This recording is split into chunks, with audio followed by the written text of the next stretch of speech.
The department would like to remind you of the following. Conversations on this topic are not intended to reflect on the current BEP funding formula. The current BEP funding formula will remain in place until a new funding formula is recommended to and approved by the Tennessee General Assembly. The public is encouraged to submit comments in writing to ensure that all communications are thoroughly documented and can be reviewed and considered in the future. Public comment is encouraged to focus on developing a new funding formula rather than revising the current funding formula. Consider what should be funded in a new funding formula and at what level. Subcommittees will be responsible for reviewing public comment and making recommendations for what should be included in a new funding formula. While all committees, subcommittees, and members of the public feel free to communicate openly, documents and records may be subject to public inspection pursuant to the Tennessee Public Records Act and may be publicly posted or otherwise made available. All recommendations that are submitted by committees and subcommittees will be reviewed and considered, but not all recommendations will ultimately be included in the proposed new funding formula. And finally, the department would like to recognize the Chamber of Commerce Subcommittee as the most outstanding Gold Star committee that served in this process and will be given an award commensurate with that. It's a gold star on your forehead. I'm going to scroll on down. This is our to-do list for today. It's just going to discuss and provide feedback on the policies you would like to be considered in our draft formula. I don't know why the word any is in there, in the draft formula, a draft formula. I bet it's what it was supposed to be.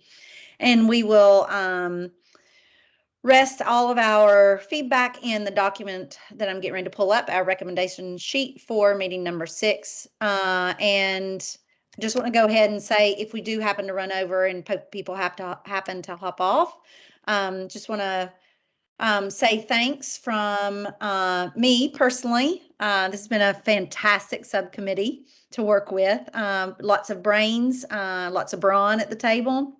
An awful lot of commitment and dedication to our students all across Tennessee. And so I think it goes without saying that this has been an exciting thing to be part of, but it's also been laborious in many ways. And thank you so much for coming prepared to every meeting, reading public comment, placing things on the table that are challenging to talk about, and coming with the spirit of real collaboration and for our students, for the benefit of our students. So extend a personal thank you, and also thank you from the department. It's been such a pleasure to work with you. Jared and I talked right before the call today. I'm unsure. Hi, Jessica. I'm unsure of what commitment will come your way after today.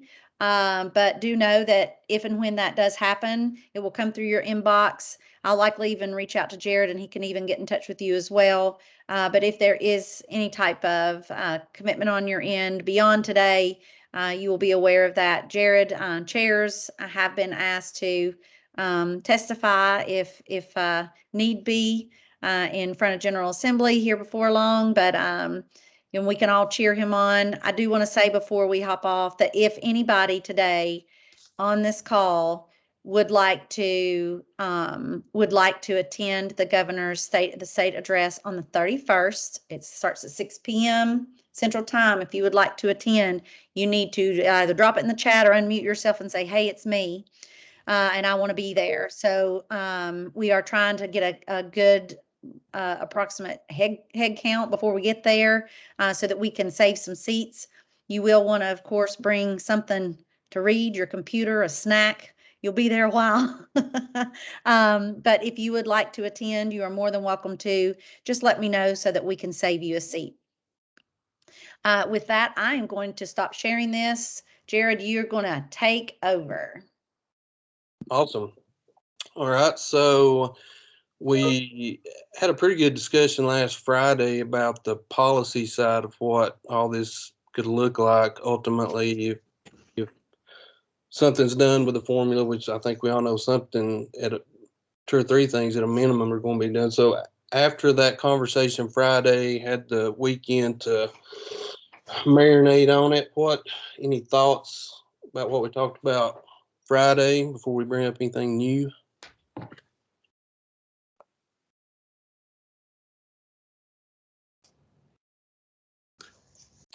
Go ahead, Pat. Yeah, and last week we talked about kind of and captured in the questions and concerns part, whether there's will there be time to make recommendations or provide feedback after dollars are attached or after the formula gets released, and can subcommittees reconvene afterwards?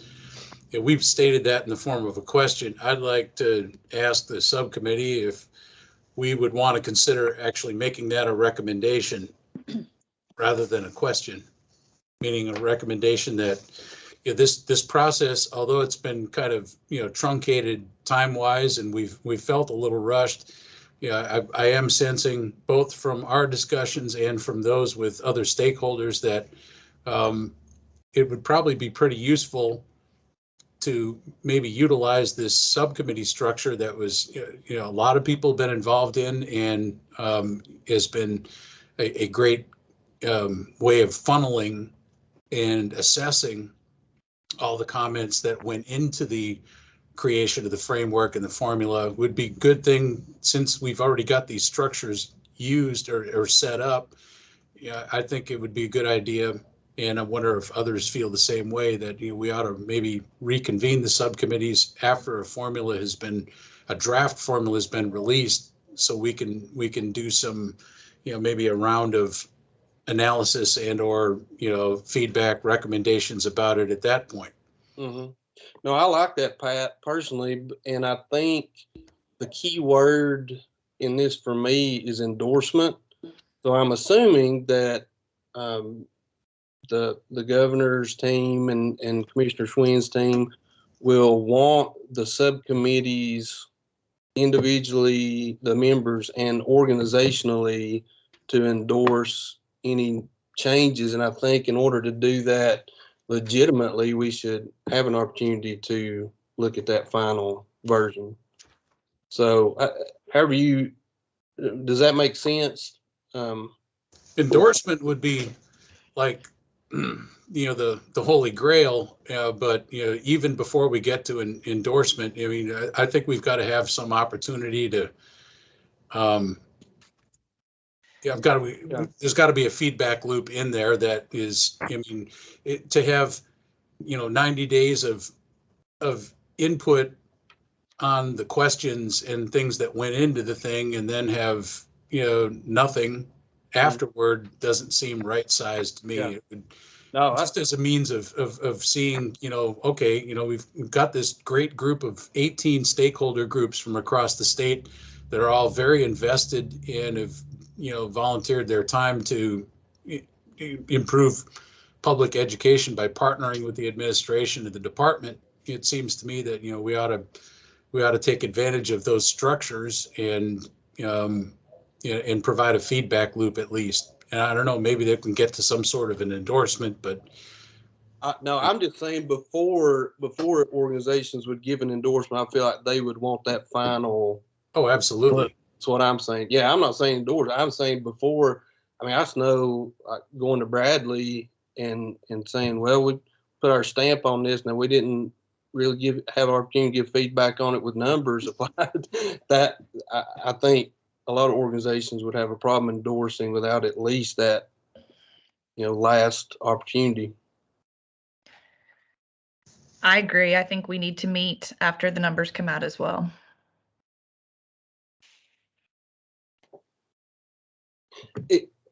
We've talked about this a little bit. Well, I've got something after this. Anything else on this piece? One thing that maybe the first meeting we talked about, or we mentioned a couple other times, is a sustainability plan. And to me, that's something that I think about a lot, because I think we've got this infusion of money from the COVID relief and ESSER funding and all that, but I'm just trying to figure out where the amount of money that we're talking about, even with one or two of these items, is going to come from in the long run. Like, what's the plan for that? Because we have put in a lot of work on this. All the subcommittees and people who participate have put in a lot of work. And if this has all been for a theoretical change, or maybe only just one or two tweaks, so that's a concern I know that in our membership has voiced as well from the business community. So I don't know what y'all's and how we might phrase that, but I was just doing rough numbers in my head this morning. Just if we did a 10% teacher raise, you're talking about a couple $100 million right there. Just a 10%, and it may be even more. I don't know. I was just doing some rough arithmetic. So some of these items that we talk about have a significant price tag to them. I'm trying to figure out where it comes from. And I think part of the part of the answer to that also has to involve a pretty clear explanation, and I've voiced this with the governor's office and also with the department, a pretty clear explanation of how the maybe redirecting or utilizing currently available and temporary federal funding to help implement a new formula, how that fits in with what comes after. And what comes after is that, we won't have these temporary federal funds forever, a clear delineation of sorts about, we're going to use federal temporary funding for these certain functions, and here's how that supports the adoption and implementation of the formula going forward once it's been approved. Yeah.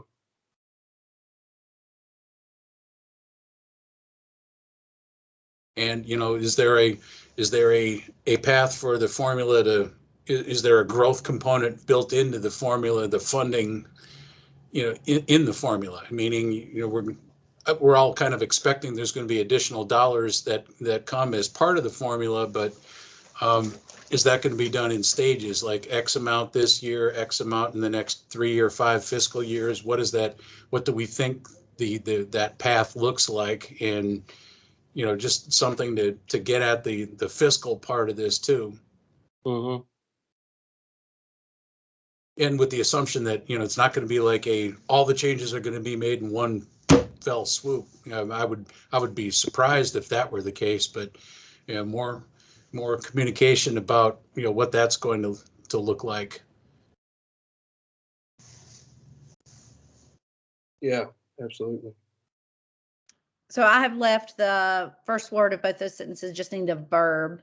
So I don't know whether or not you're wanting I was to going to ask what that is. if you're wanting to work on the development of, if you're talking about the department sharing it, or what's the do there?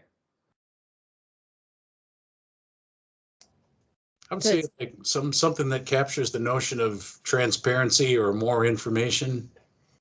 So is like would share fit? Yeah. Or we need to see it, or more details, please, or something. I don't know. That's kind of what I mean, but I don't know what others think. Okay.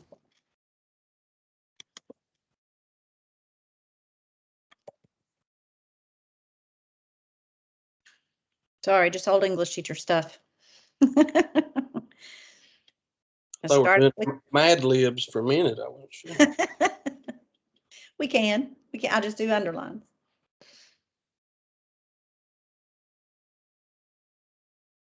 I've got a question that to put to the group, and Jamie, this you in your conversations with the commissioners and in the other committees, has anyone talked about? Is there a possibility that a component could be added to the formula or a change made that didn't come out of the recommendations of the subcommittees. For example, because I'm hearing this a lot from constituency in the chamber constituency, but definitely in Tennessee Rural Ed Association about a quasi voucher type system that might result in a change to the formula, or a whether you call it parental choice or whatever you want to call it, that there might be a change that along those lines. And is it even whether it's that or something else, are there some measures in place that it's just fidelity to whatever the subcommittees and steering committee recommend, or is there a possibility that governor's team says, we want to add this is something I'm not sure how to word that either. But do y'all understand what I'm saying? I'm just wondering if, not just me, but I'm getting asked this a lot, especially like today was, I don't know if you saw the governor's proclamation about, what was it? School. Parent choice. Yeah, proclamation about Tennessee Parents Day. School choice week. Oh, there it is. It's a school choice week. The governor made a proclamation. And man, I got some texts this morning from some superintendents that know I'm on this subcommittee and was wondering if that had come up, if that in any of our conversations or recommendations. And so, and I was like, well, our committee was not in favor of that as far as our recommendations went. And then 2 or 3 said, well, could something be added that the committees don't recommend?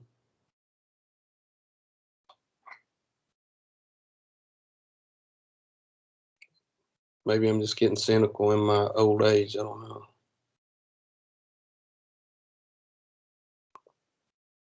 But again, not just for this topic, just in general, what if Commissioner Schwinn decided that we ought to have school uniforms, and the state's going to pay for it for every K-12. I somewhat hyperbole, but also just curious procedurally if that's ever come up in y'all's discussions, Jamie. No, it has not. But I did add it to the list. So last basically, our subcommittee is asking a lot of questions and has some ask that nobody else does. So we're the contrarian group, I guess. Well, that would be part of the importance of having this, sort of post-draft formula feedback loop, an opportunity for all subcommittees, not just ours, to go back and say, well, okay, yeah, this matches to the stuff that we asked for, that doesn't, where the heck did this come from, that kind of stuff. It's a transparency and an accountability measure in part.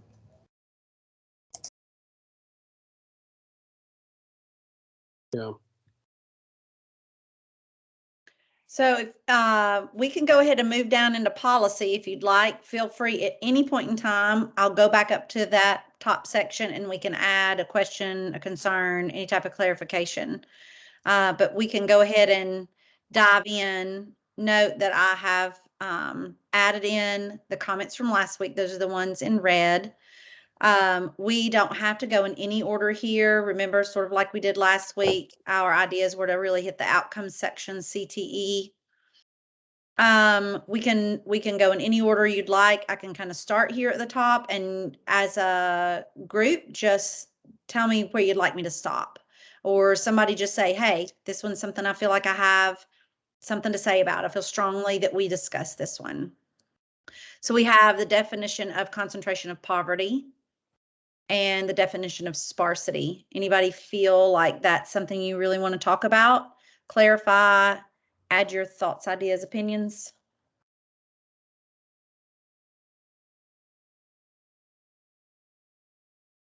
I think we're probably good on those. Okay. We discussed teacher salaries on Friday. might want to read over those and see if they still clearly represent the subcommittee's thoughts, ideas, and opinions, and if you'd like to add anything.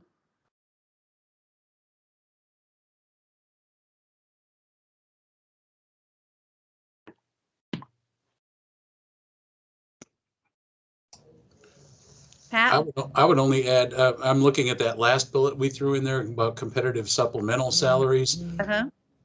If we were going to parenthetically call out anything that ties to what we've discussed in our group, I would think that we should definitely mention salaries for one group that we've talked about, and that would be academic and career counselors. And make sure we're calling those out specifically as, they're, to the extent that they're not teachers per se, we would want those to be competitive. We've talked about that in a couple of our meetings here. And we have CTs captured just above that. So I just wanted to add that. Yep, good catch. There was another question around teacher salaries. Any other policies for teacher salaries that should be included that aren't in the list above? Last week, there wasn't a lot of discussion here, but.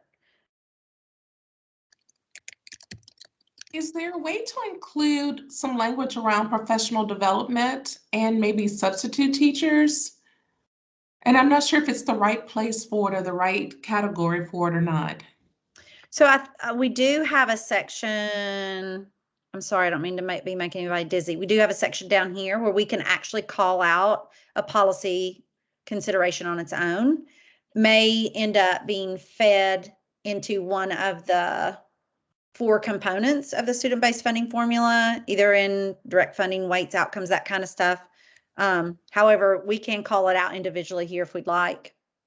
Anybody want to go ahead and start there around professional development or substitute teachers?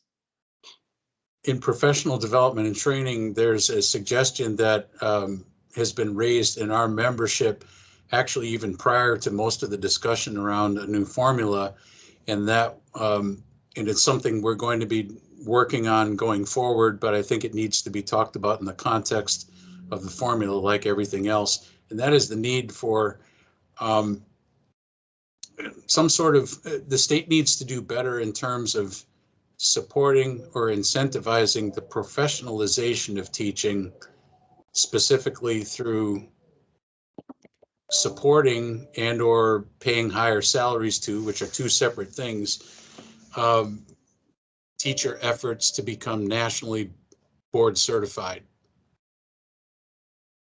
And, I haven't talked about this in previous subcommittee meetings because I haven't thought of it till just now, but there's ample evidence from other states that there are measurable and significant learning gains in among K-12 students when they are taught by a nationally certified teacher versus when they are not taught by a nationally certified teacher.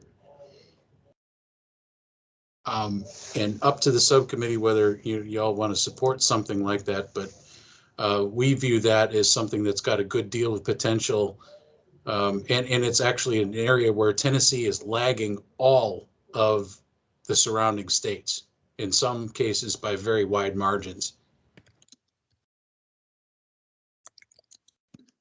Even Mississippi.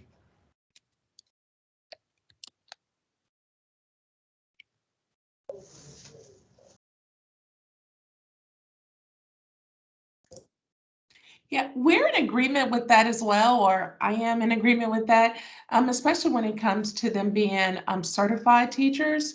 And then what we've heard here in Nashville is that some of the teachers are having to pay out of pocket for that. So if there was a way to mitigate that, to make it more accessible, I think would be great, at least paying that overarching fee. But after they receive the certification, I think we also have to be mindful there's ongoing professional development and hours that they have to take each year. So if there's a way to include language on maybe for those teachers that a portion of that up to a certain amount of dollars maybe will be spent, maybe $2,500 would be spent for them to go and continue that certification or to receive additional certifications.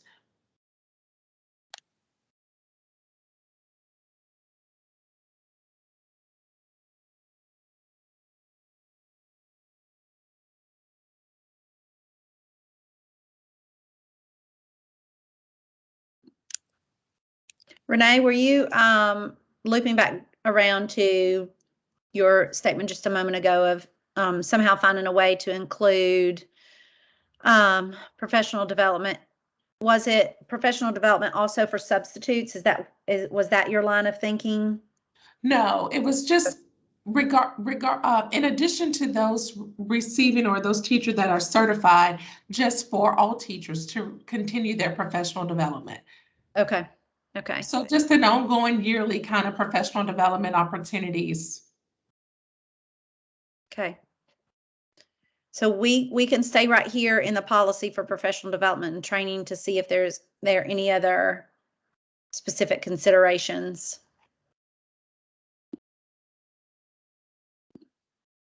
That we can think of, particularly language wise.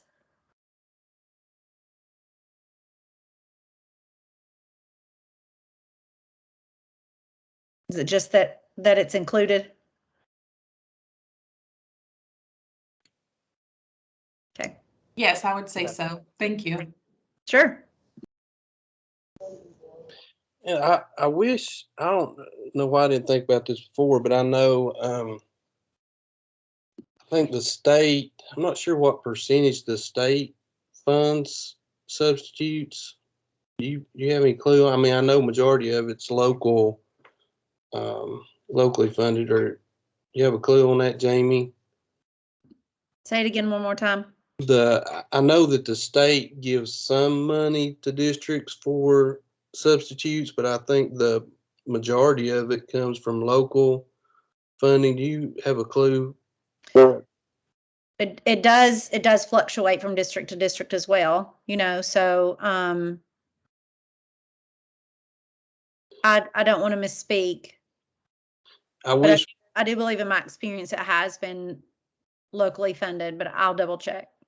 Yeah, I wish we thought to look at that a little more. I don't know why it just occurred to me, because I think if we had the ability to have better funded sub pay, maybe a base from the state, or even like a credential or certification of some kind to be I know some states do certified subs, or districts, I live right on the Georgia line, and the school district over there, they pay over $100 a day for sub, but they've got a program they got to go through, and they're actually certified substitutes. I think it would help, just like, we just raised the pay for, or Hamilton County raised the pay for early childhood support staff, just because they were having such a hard time getting pay. I think that could help our sub pool, because I know my district where my kids go, it's like $50 a day, I think is all. I mean, they raised it up from, used to be 35. So with that said, I'm back up here to teacher salaries and feeling as if maybe there is this conversation here, a narrative about either leveling or increasing the base rate for substitutes. Yeah, and it may, the state may not give any. It may just come out of the sick bank or whatever, from for teachers. So I'm not sure actually how they do that, but if there was some kind of base rate from the state, and maybe it put something in there. There's got to be an accountability measure in there too, somehow too. Like a credential of some kind for a certified sub. Yeah, because I think the state's got to be pretty careful about, what you're incentivizing. If you're bumping up pay for subs, I don't know, does that mean that some LEAs will choose to try to do less on the, I don't know. I don't know how that all works. Yeah. It just, I know it's a lot bigger issue right now with the pandemic. It's a lot of places are having a really hard time subs, and much less quality subs, as they're just trying to get warm bodies in there right now. Yeah, Jared, I think we also have to be aware of just the cases where there are long-term subs. Say if a teacher, was in an accident or something and they are subs for multiple months. So again, just some things to consider in terms of base pay, but also, as you said, certification or some kind of PD for them or something to keep them going.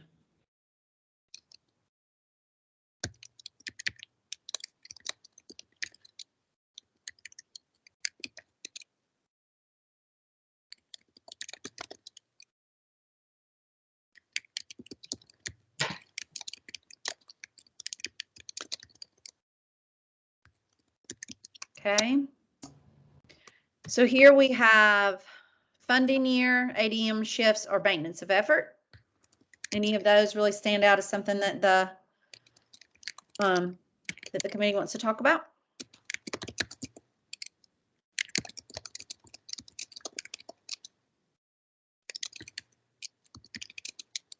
I think maybe we could look at the funding year. I know it's hard to plan based on previous year due to student enrollment and changes and things like that. And I know amendments and things can be made, but I think that is something to look at for sure to be able to have a better plan in place.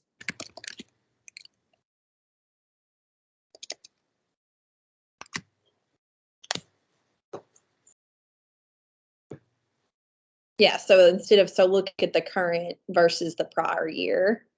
And again, like as far as dates and all of that, that's where I get a little fuzzy, but I just know what seems like our system as far as especially the past couple of years, the different numbers and enrollment and kids transferring and things like that, how it works.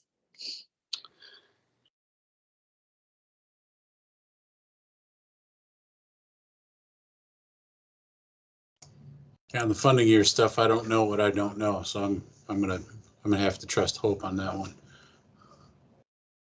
Jared, what do you think? Yeah, I know that when we did our listening sessions, that was one of the things a couple of superintendents brought up is that, and I think there's some language in there. Now, I can't remember if it's just what we wrote in our recommendations as a chamber, but they said it's almost like a grace year in order to plan because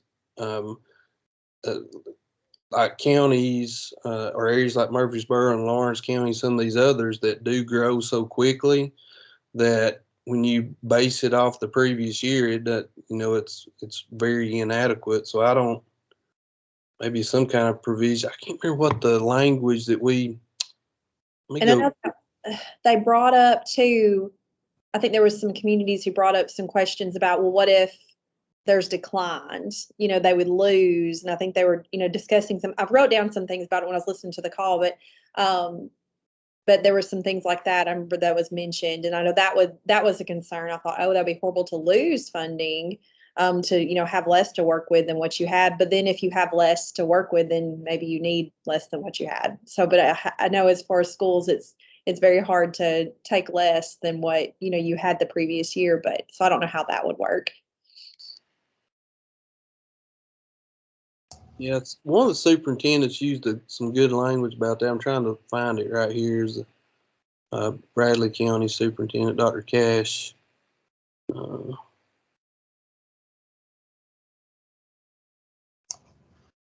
it's a hard one because, with our business hats on, our business members don't budget the same way.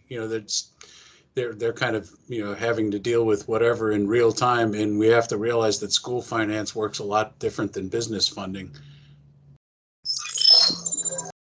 Well, it's like I think about on the CTE side, like planning for travel and things like that for CTSO dollars and things. Well, you have COVID throw in the loop, then it just went away. But then COVID kind of backed off. Then, oh, let's go. And then now it's so much back and forth. And that's just an example. But I just think about that with a lot of things, how we've learned that things can change overnight. I mean, I remember our schools went to spring break and then they never went back. And then we've just had crazy since. So. Yeah, here's a good statement. I'm actually going to put it in. I'm just going to copy it and put it in the chat because I think this is what you're getting at. Hope maybe not me. Let's see.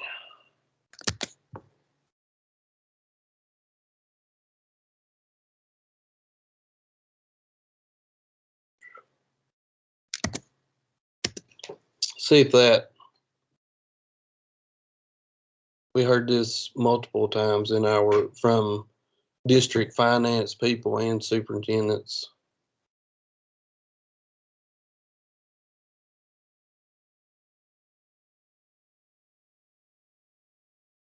It's not loading, it's just spinning.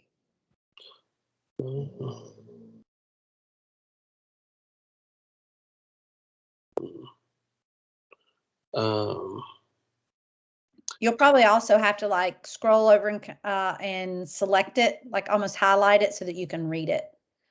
In Teams, lots of times when you copy and paste, it will put it in a weird font color. I'm gonna email it to you. It's in that memo I sent y'all that I did based on the convenings we did. I'll email it again to everybody because there were some good comments about that specifically.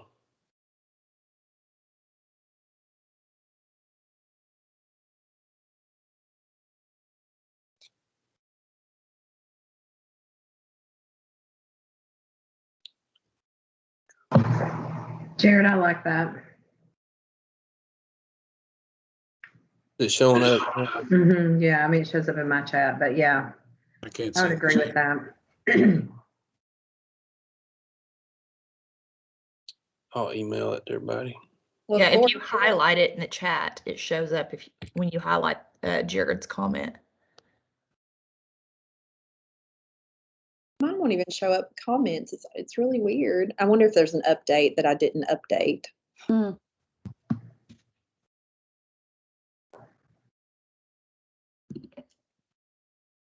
Jared, tell me again, that commentary came from?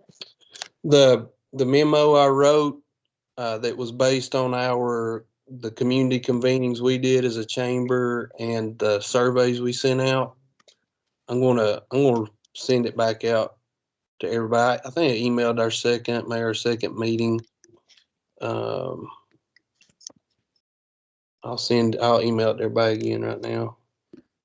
I just stuck it it's in the document on the screen. Okay, yeah.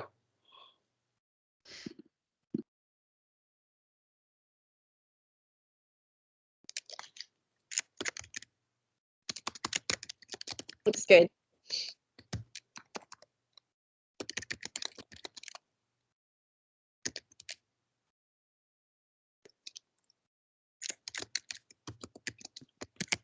Anything else on funding year?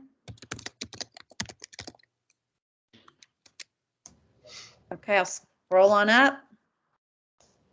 We have K208 Outcomes for middle school, which we did kind of talk a little bit about that last week.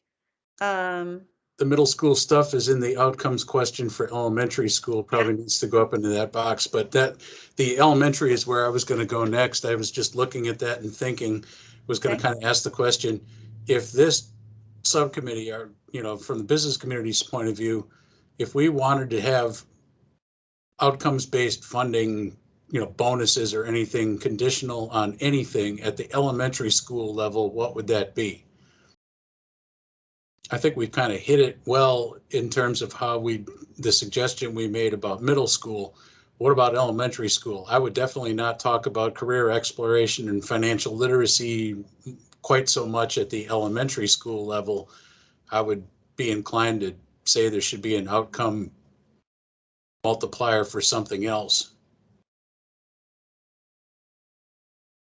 And that something else would probably, in my mind, would probably be literacy. Literacy being, when they come out of elementary school, they really have to be doing well in terms of hitting their literacy markers in order to tackle the content and things in middle school and high school. One person's opinion, but I wanted to kind of throw that out and see what others thought.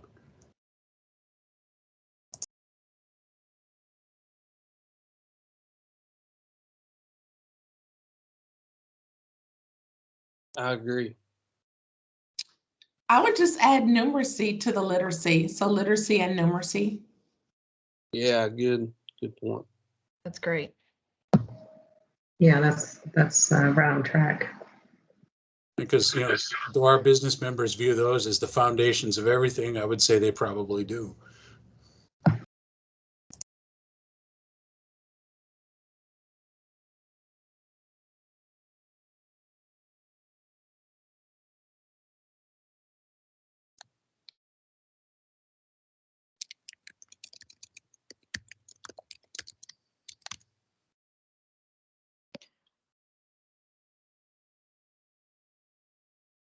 Anything else for elementary?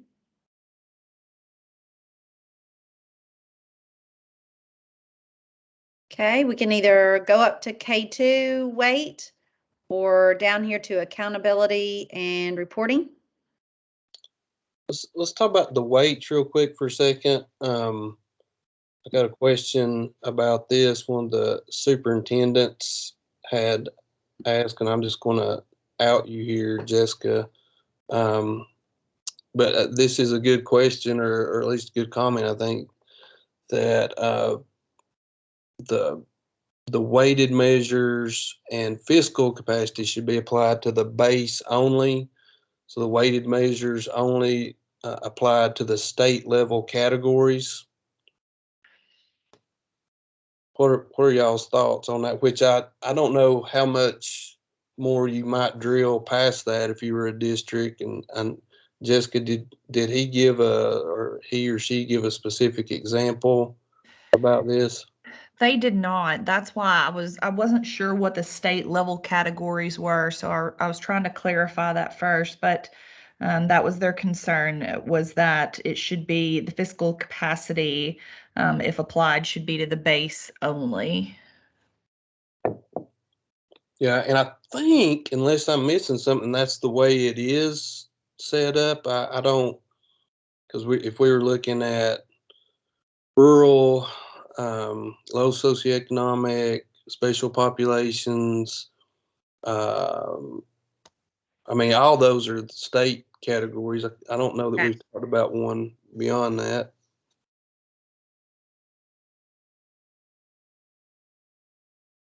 Really, so I'll double check with you, Jamie. Nothing we've talked about as far as in the weighted sections would be something that would be outside the state. Yeah, so I think that's okay. Okay. Thank you, Jared. Try to be a blessing, Jessica.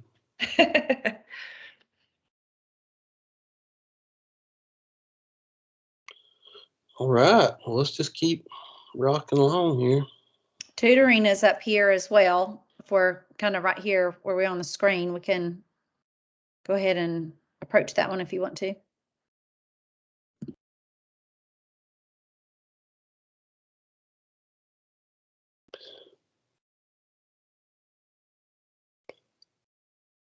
think probably good that when we're talking about tutoring, I'm assuming this is separate from remediation, like RTI remediation. So this would be it's like learning loss recovery. Is that what we're talking Yeah. about? It's the model of high dosage, low ratio tutoring. Currently the department's initiative regarding high dosage, low ratio tutoring is called Tennessee All-Core.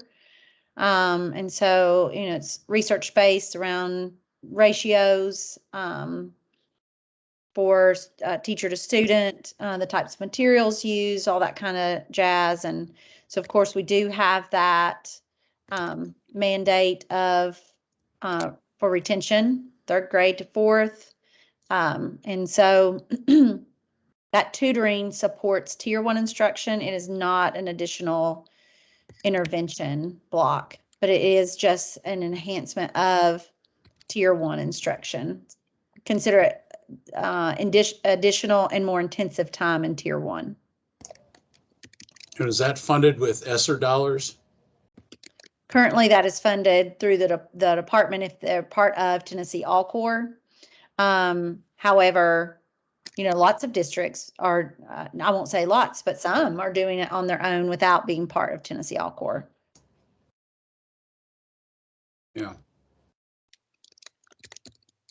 That's one of those things that makes it important, you know, back to the earlier recommendation to, you know, have a, or to, you know, to ask for a more clear explanation of how remaining, you know, federal stimulus dollars are going to be utilized going forward.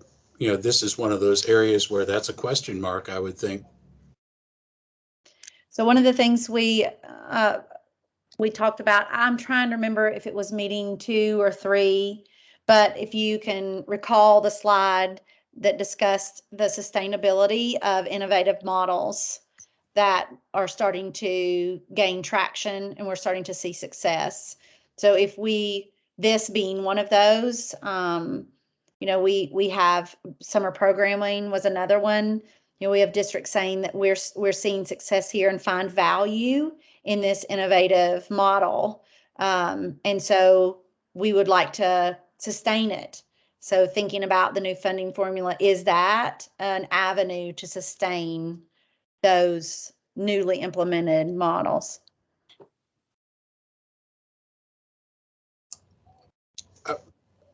Not to interrupt the stream, I have a quick question about tutoring. The tutoring that's being done, is it only on literacy, or is it on literacy and math, or what subjects is the tutoring set up for currently? Both. Just those two?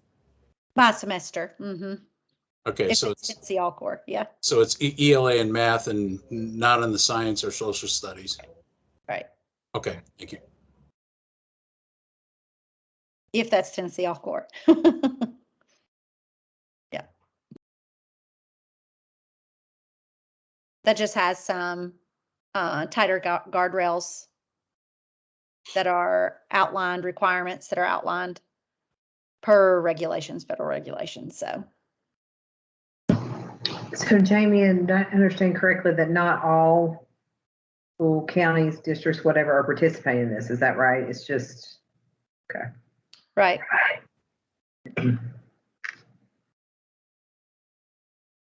A large percentage are. Okay. Not all.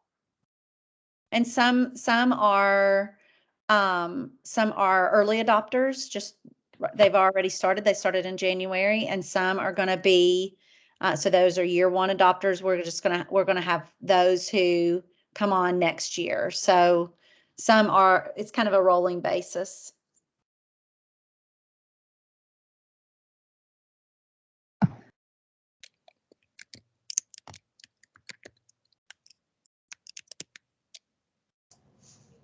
I don't know if I've got an opinion on that particular question, or know enough to, you know, to guess what the business community thinks about that.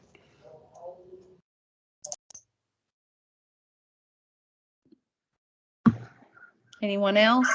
Or you want me to move you somewhere else? Move on. Okay. There's accountability. Accountability measures as part of the new funding proposal.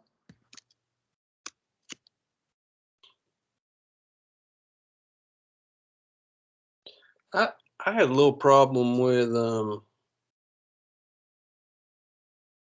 well, it's not actually, well, I'm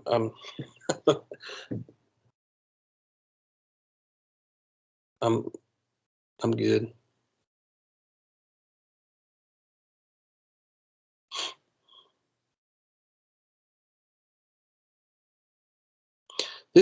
On the reporting one, I mean, all that stuff's public record already, so I'm curious because I've seen some recommendations by organizations saying we need more transparency to hold local leaders accountable. One, budgets are, they're already open, anybody can look at a school budget or a district budget. I don't know. I don't. So I'm curious at what additional transparency would be involved in any kind of policy change here. Does that come up?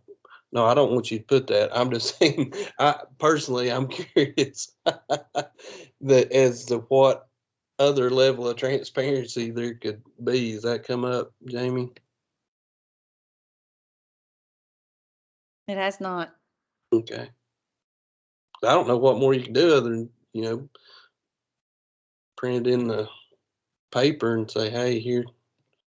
This is somewhat my fear about this, because again, there's been a couple significant organizations that have recommended more transparency in school finance, so that it says local education leaders and state leaders can be held accountable for decisions.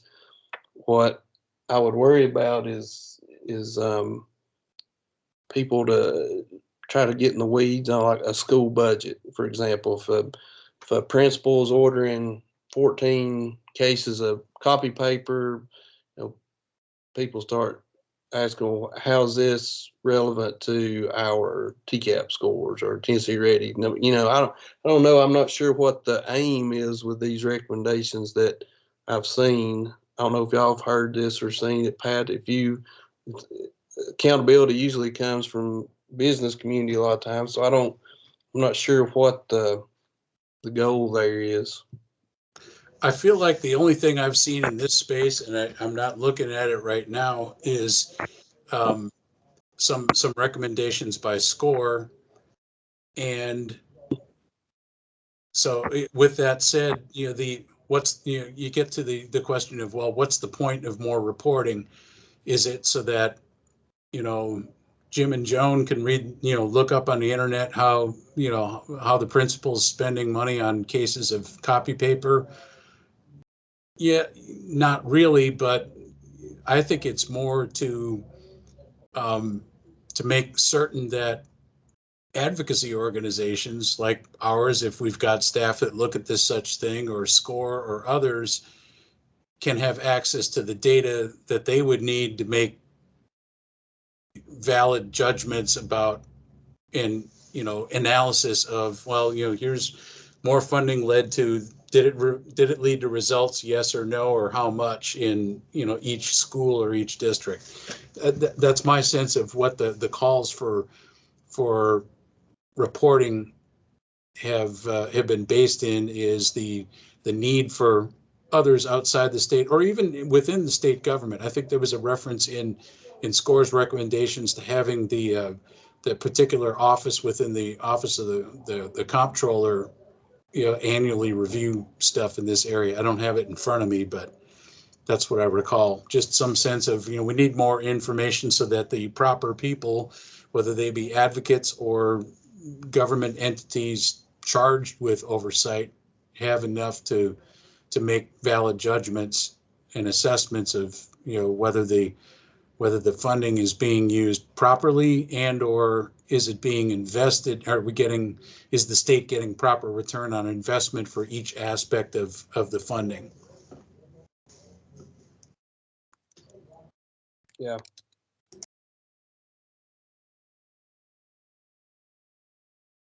Yeah, and again, that was more curiosity for me whenever I see that about more transparency that has come up a couple of times with local funding and whatnot. But anyway, we can move on, because that's more just transparency is good, but the one that's above it seems even thornier to me, because the piece about accountability. What accountability measures should be included in any new formula proposal? It's basically asking the question, if the results aren't good, what should there be financial consequences attached to a school or a district's failure to to grow? And that's a hard one, because then you get into the well, what was the reason? Is the reason that they didn't do the right things, or is it the reason that they've just got a harder student population that's more difficult to get to the point where they're making measurable gains?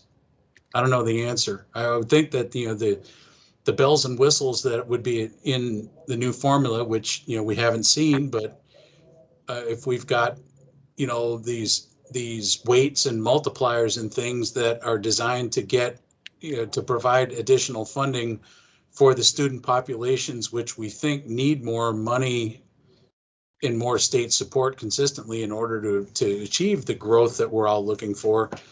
You'd think, that ought to do it.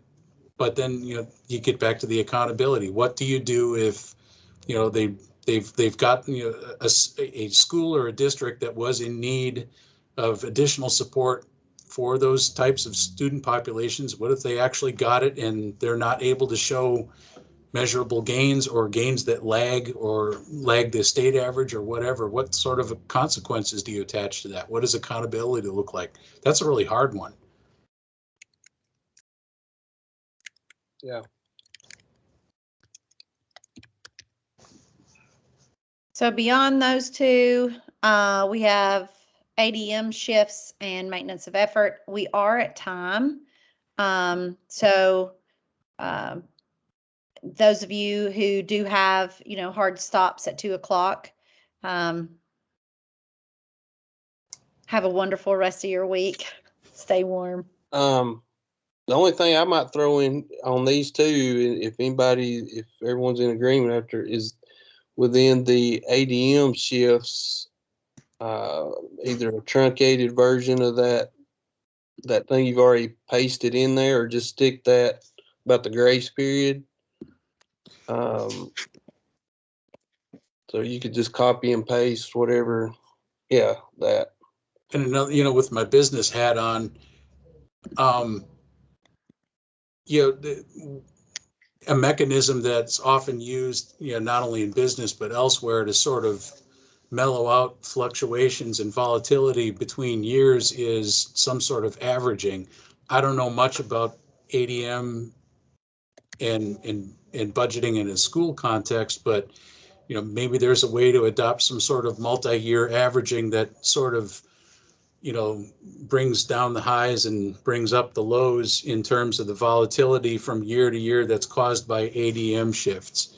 I don't know what it would look like. I don't know how maybe you cap the percentage that it can go up or down or something, so that the districts or the schools can plan better within a certain certain range. I don't know. I'm just spitballing, trying to come up with something that makes some objective, rational sense. Yeah, I think you're on the right track there. Consider how to mitigate the volatility from year to year. Maybe through multi-year averaging or other valid means. I don't know how to put it.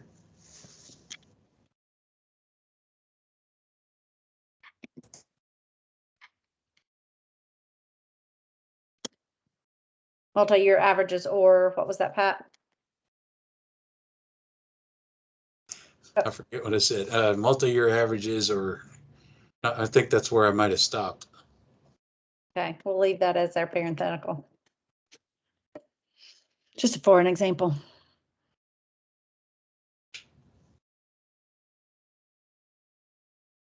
Maybe that gets at the, shifts up or down sharply in one year in terms of ADM, which is, student enrollment. Maybe that gets back to what was the other thing we talked about with the funding year, current year or prior year. And maybe that works together with ADM in some way where, your funding is, I would assume that the barrier to using quote unquote current year would be that, processes have to accelerate, and, there's a whole lot of figuring that's got to be done in a very short amount of time, to come up with the current year. Prior year is currently used because it's easy, it's there, everybody knows what it is. Maybe there can be some sort of a, either the funding year, or maybe there could be ADM is some component that drives that with, maybe it's the average of the last 3 years or something. I don't know if that even makes any sense. I'm not talking as someone that does school finance. I'm sure the superintendents could tell me whether that would work or not, but maybe there's something that could be considered from an averaging standpoint that would, kind of reduce the volatility to a manageable range for planning purposes. What was that next one? We hadn't put anything in. Jamie, the next Maintenance factor effort. Excuse yeah, me. I would say that if there's a state increase, that the local match should not increase. So some communities are not going to be in a position to do that. Now, that's just my opinion before you start typing in there. That's I'll leave it until we have a rebuttal. I totally agree.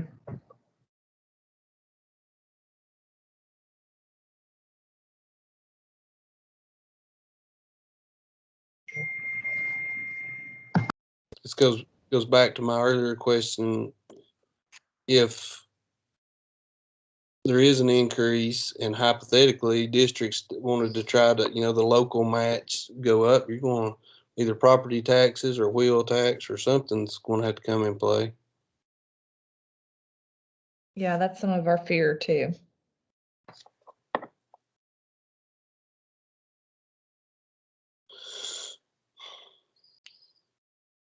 Okay. All righty. We just don't have anything in accountability reporting, and seemed as if this committee didn't seem as if there was anything to add. Correct me if I'm wrong as we go. Tutoring, we discussed it, but we didn't really have any formal recommendations there for policy. I did add up here at the top a couple of those, actually all of those questions, concerns, and clarifications. Just read over those just a moment. Make sure it clearly represents thoughts of the group.